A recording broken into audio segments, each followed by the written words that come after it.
আকাশ ঘিরে মেঘ করেছে, সূর্যি গেল পাটে, কুকু গেল জল আনতে পদ্ম দিঘির ঘাটে। আর আমার মন চেয়েছে আজকে ফ্রাইড রাইস চিলি চিকেন খেতে। তো দেখো মেঘটা খুবই সুন্দর, অপূর্ব লাগছে। আর তাই জন্য আমি আমার মাকে বললাম যে মা একটু ফ্রাইড রাইস চিলি চিকেন করবে।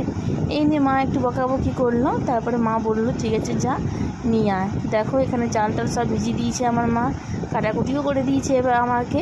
এবার আমি এখানে মাংসটা ম্যারিনেট করে রেখে দিয়েছি চিলি চিকেন করবো বলে।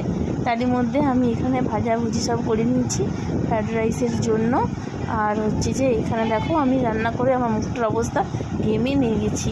তার মধ্যে আমার চিলি চিকেনটা হয়ে গেছে, আমার বরকে একটু টেস্ট করতে দিলাম। এই দেখো আমার চিলি চিকেন সবই ঠিক ছিল, কিন্তু খুব মিষ্টি হয়ে গেছে। এই জন্য বর আমাকে বলছে খুব মিষ্টি দিয়ে দিয়েছো তুমি। আর দেখো তারই মধ্যে আমি এখানে ভাতটাও বসিয়ে দিয়েছি, ভাতটা ফুটন্ত হয়ে গেছে। আমার বোনের না খুব জ্বর, ওই জন্য ও কাঁথা গায়ে দিয়ে বসে আছে। এই দেখো আমার ফ্রাইড রাইসটাও হয়ে গেল। তো চলো, আমি আমার মনটা খুব খুশি এই জন্য। টাটা।